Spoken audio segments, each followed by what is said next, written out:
നമ്മൾ group items ആണ് ഇപ്പോൾ ഇത്ര നേരമൊക്കെ കണ്ടതല്ലേ, പൂരക്കളിയും മേളവും ഒക്കെ ആയിട്ട് കണ്ടു. ഇനി നമുക്ക് കുറച്ച് വ്യക്തിഗത ഇനത്തിൽ മികവ് പുലർത്താൻ കുറച്ച് മിടുക്കന്മാരെ പരിചയപ്പെടാം. പലരുണ്ട്. മോന്റെ പേര്? അമീൻ താജുദ്ദീൻ. അമീൻ താജുദ്ദീൻ ഏതിലാ മത്സരിച്ച? കഥകളി സംഗീതം. അടുത്ത കഥകളി സംഗീതക്കാരുടെ പേര് പറ. അദ്വൈൻജി. സ്കൂൾ ഏതായിരുന്നു? ഞാൻ സരസ്വതി വിദ്യാമന്ദിരം.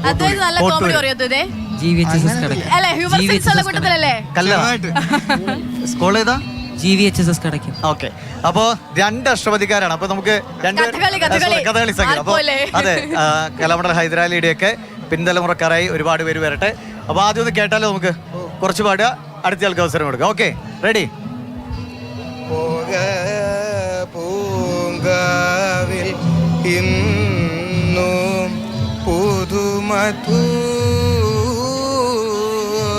വചനേ വലിയ നിർബന്ധം തവ വാഴുന്നേരം ഭവനേ പോവാൻ തന്നെയോ വന്നു പൂർണ്ണേന്ദു വദനേ പോവാൻ തന്നെയോ വന്നു പൂർണ്ണേന്ദു വദനേ കാമിനി മൗലേ ചൊൽക കാദര നയനേ.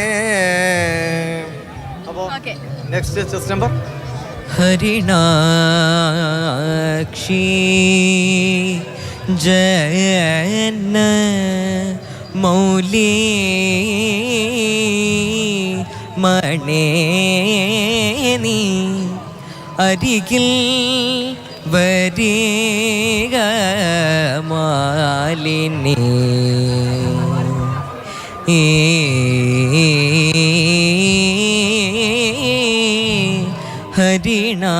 ഹരിണാക്ഷി ജന മൗലി മണേനി ഹരിണാക്ഷി ജന മൗലി മണേ നീ അരികിൽ വരിക മാലിനി അരികിൽ വരിക മാലിനി അരികിൽ വരിക മാലിനി എന്നരികിൽ വരിക മാലിനി. ഒരു കാര്യം ചോദിക്കട്ടെ, ഈ കലോത്സവ വേദികളിൽ ഉള്ളത് കൊണ്ടാണ് നമ്മുടെ കുറേ കലകളൊക്കെ നിലനിൽക്കുന്നത് അല്ലേ? അല്ലെങ്കിൽ പല കലകളും ആരും പഠിക്കില്ലായിരുന്നു. നിങ്ങൾ ഇതിന് ശേഷം പഠിത്തമൊക്കെ കഴിഞ്ഞ് കഴിയുമ്പോൾ ഈ കഥകളി സംഗീതമൊക്കെ ഒരു സൈഡീക്കിടെങ്കിലും തുടരുമോ? ഉറപ്പാണോ? ഉറപ്പാണ്. എനിക്കൊരു കാര്യം ചോദിക്കാനുണ്ട്, കഥകളി സംഗീതം മാത്രമേ പാടൂ? ഞാൻ കഥകളി സംഗീതം പിന്നെ അഷ്ടപതി പാടും. ഞാൻ ജില്ലയിലുണ്ടായിരുന്നു. വേറെ നമ്മൾ സാധാരണക്കാരൊക്കെ പാടുന്ന ഐറ്റംസ് ഒക്കെ പാടുവോ? പാട്ട് പാടുവോ? കൂടുതലും ഇതാണ് ഫോക്കസ് ചെയ്തത്. വേറൊരു പാട്ട് നമുക്ക് വേണ്ടി പാടാൻ പറ്റുമോ? പാടും. രണ്ടുപേരും കൂടെ പാടുന്ന ഒരു പാട്ടുണ്ടോ പെട്ടെന്ന്? ഒറ്റ സെക്കൻഡില് രണ്ടുപേർക്കും കൂടെ പാടാൻ പറ്റുന്ന പാട്ട്. നിങ്ങൾ ഏതോ രണ്ട് സ്ഥലത്തുനിന്ന് വന്നല്ലേ പെട്ടെന്നൊരു കൂട്ടായി? ഞാൻ കോഴിക്കോട്. കൊല്ലം. കോഴിക്കോട് കോട്ടുളി. അപ്പൊ കൊല്ലവും കോഴിക്കോടും ചേരുന്ന ഒരു പാട്ട്, ഒരു സിനിമ പാട്ട് പഠിക്കും. ആ ശരി, ശ്രീരാഗം.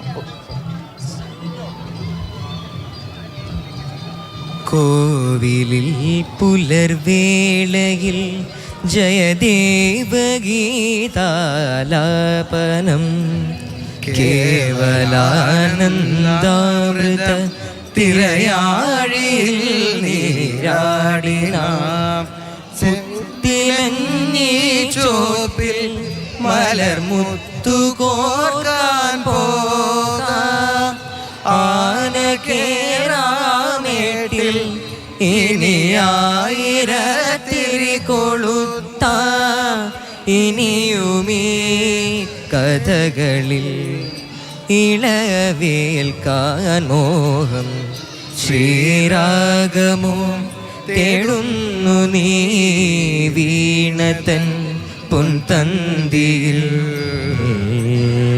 ഇതാണ് കലയുടെ ഒരു രസം. അല്ലെങ്കിൽ മത്സരവേദിയിൽ ഇഞ്ചോടിഞ്ച് വാളും പരിചയമായിട്ട് എടുത്തു നിന്നവരാണ് പാട്ടിൽ അവർ ഒരുമിച്ച് പാടുന്നത്. എന്തായാലും മനോഹരായി. അപ്പോൾ പറഞ്ഞ പോലെ കലയൊക്കെ തുടരട്ടെ. ഇന്നലെ അഷ്ടപതി സംഗീതം പാടുന്നൊരു കുട്ടിയോട് വന്നിട്ട് ഇതേ പാട്ട് പാടി. ഈ ശ്രീരാഘവം എന്തുകൊണ്ടാണ് നിങ്ങൾ സെലക്ട് ചെയ്യുന്നത്? മലയാളികൾ എല്ലാവരും ഏറ്റവും കൂടുതൽ ഇഷ്ടപ്പെടുന്ന എല്ലാവരുടെയും ഇത് എപ്പോഴും ഞങ്ങൾക്ക് പൊതുവെ ഈ പാട്ടുകാർക്ക് കൂടുതൽ ഇഷ്ടമുള്ളത് ഇതാണ്. എന്റെ പേഴ്സണൽ അഭിപ്രായം കേട്ടോ. എല്ലാവരുടെയും അല്ല. പഴയ പാട്ടുകളൊക്കെ ഇഷ്ടമാണോ? ഇഷ്ടമാണ്. ഓക്കെ, ഒരുപാട് നന്ദി. Thank you. ഓക്കെ, അപ്പോൾ മിടുക്കന്മാരായിട്ട് മുന്നോട്ട്. ഓക്കെ, ശരി. അപ്പോൾ നമുക്ക് 2 മിനിറ്റിനകം നമുക്കൊരു ഇടവേള എടുക്കണം. അതിനു മുൻപ് നമുക്കൊരു മിടുക്കിയെ പരിചയപ്പെടാം. മോളെ ഒന്ന് വരും.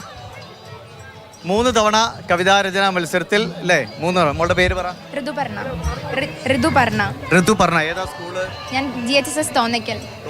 ഇവിടെ അതെ, തിരുവനന്തപുരത്ത്. ഞാൻ +2. അപ്പോൾ കവിതാരചനയാണ്. അപ്പോൾ നമുക്ക് വേറെ നിവൃത്തിയില്ല. മോള് കൂടെ പറയും.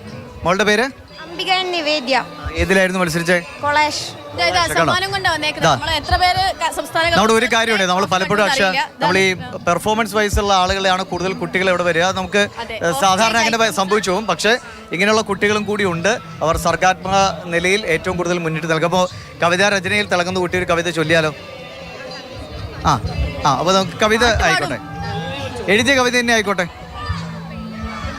ശരി, കുഴപ്പമില്ല. ശരി, പെട്ടെന്നായിക്കോട്ടെ.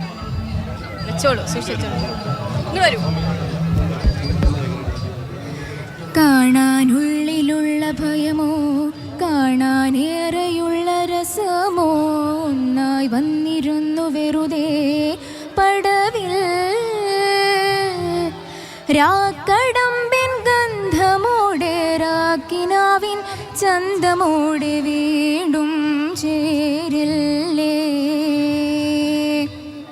അനുരാഗവിലോചനായി അതിലേറെ മോഹിതനായി പടിമേലെ നിൽക്കും ചന്ദ്രനോ തിടുക്കം. പല നാളായി താഴെ ഇറങ്ങാൻ ഒരു തിടുക്കം. ശരി, സന്തോഷം. മോള് പാട്ട് പാടുന്ന ശീലമുണ്ടോ? ഇല്ല. മോളെന്തായാലും വരകളിലൂടെ ഒരുപാട് വരച്ച് മുന്നോട്ട് പോകാൻ കഴിയട്ടെ കേട്ടോ. അപ്പോൾ ഇങ്ങനെ കുട്ടികളുണ്ട്. കാർട്ടൂൺ അല്ലെങ്കിൽ ജലച്ഛായം, പെൻസിൽ ഡ്രോയിങ്, അങ്ങനെ വിവിധ മേഖലകളിൽ കഴിവ് തെളിയിച്ച ഒരുപാട് പ്രതിഭകളുണ്ട്. എല്ലാവരെയും നമുക്ക് ചിലപ്പോൾ ഉൾപ്പെടുത്താൻ പറ്റിയെന്ന് വരില്ല. അവരോട് ക്ഷമാപണം. അടിപൊളിയായിട്ട് വരട്ടെ. ഓക്കെ.